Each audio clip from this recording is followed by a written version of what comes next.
Good morning, Robert Scribbler providing this video for you to you guys from Jeanette's Pier. Better than expected conditions today with some southwesterly winds blowing and some fair to clean conditions up here in the Nags Head area. I'm going to go on a little bit of an adventure safari up and down the Outer Banks. We're going to hit 3 spots, one here at Jeanette's Pier, one in Rodanthe, and one in Buxton. I'm going to upload some surfing video for you guys, hopefully from each spot. Hopefully my GoPro won't die and or fill up with too much footage before I get to Buxton. But we're going to try to get a some surfing video from each location for you guys, and I'm going to upload that to my story on Instagram. So it's going to be a fun little day for us today here in the Outer Banks. Okay, so let's talk wave report with you guys. As we're looking here at Jeanette's Pier, we've got some 2-footers coming in off the North Atlantic Ocean. We got some activity on the sandbars, a bit troughed out here. A lot of the bars have been kind of blown out, but nonetheless, waves breaking on the outside and on the inside, and also on the north side of the pier actually looking better. I'm on the south side right now. I might head to the north side for our little surfing expedition, so we shall see.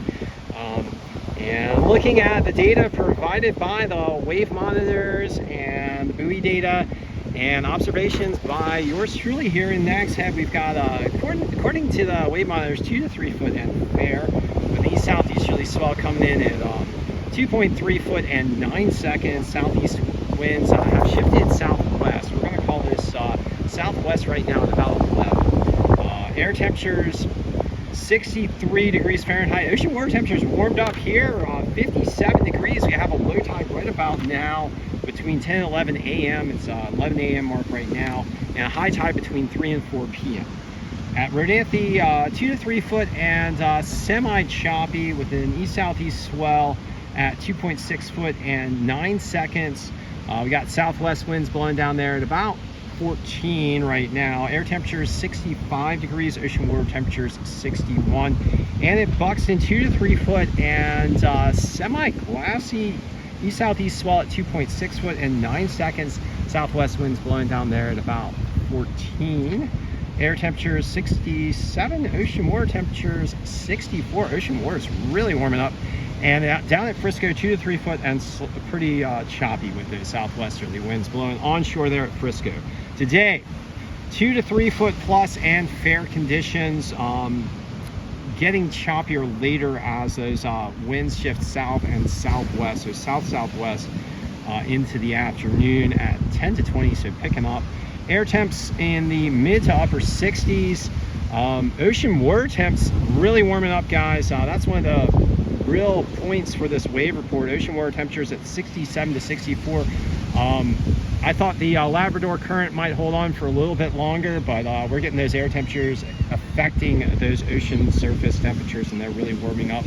For today, clouds and sun. For tomorrow, 1 to 3 foot, looking pretty clean to fair with some southwesterly winds blowing in the range of 10 to 20 miles per hour tomorrow. Sunny with highs near 70. For Friday, 2 to 4 foot and choppy with some east-northeasterly winds expected at 8 to 17 miles per hour. Cloudy, much cooler with highs in the upper 50s. Saturday, 2 to 4 foot, clean early, choppy later. Might be a dawn patrol day on Saturday. Light northwest winds for the start of the day, shifting north-northeast at 20 to 30 miles per hour. Bit of kick there. Cloudy with highs in the low 60s. And then on Sunday, 2 to 4 foot and choppy with northeast winds blowing at 15 to 22 miles per hour. Cloudy with highs in the upper 50s. Okay, so I'm really kind of jonesing to get in the water right now. Thank you for joining me for this session of the OBX wave report, this April the 17th session.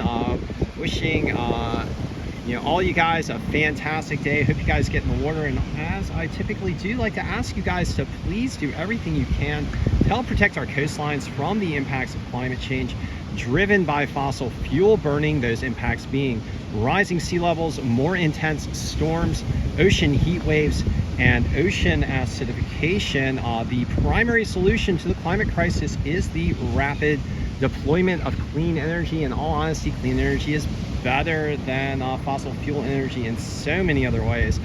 Great for the economy, great for jobs, great for your own health and well-being. I mean, driving around a nasty fossil fuel vehicle and breathing all those fumes, just not really good for you. And I mean, it's fun, they're fast. I've been driving an electric vehicle now for 4 years, and no complaints. Next vehicle is going to be electric, and I'm really looking forward to possibly, hopefully, we'll see if the finances line up, but picking up either a Ford F-150 Lightning or Rivian would be fantastic for here in the Outer Banks.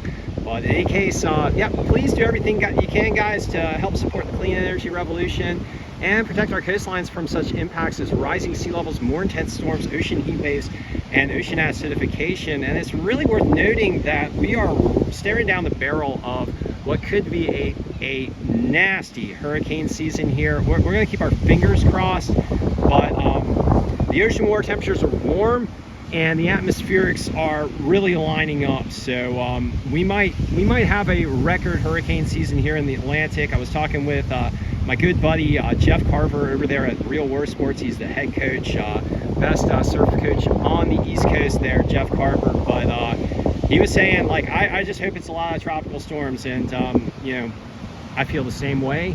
I hope it's a lot of tropical storms, but yeah, we're just going to keep our fingers crossed that things don't line up in a gnarly fashion here for the hurricane season. Instead, we end up with just a bunch of wave makers. That would just be a real blessing to everybody. But with climate crisis loading the dice for those extreme storms, you know, we got to keep our eyes out. So you know, we got to be real about this, and yeah, hope's not going to get us everywhere. We got to do the action, which is deploying that clean energy, guys. All right, so thanks for joining me for this session of the OBX Wave Report on April the 17th. And I'm going to get in the water soon. Look forward to talking to you guys again.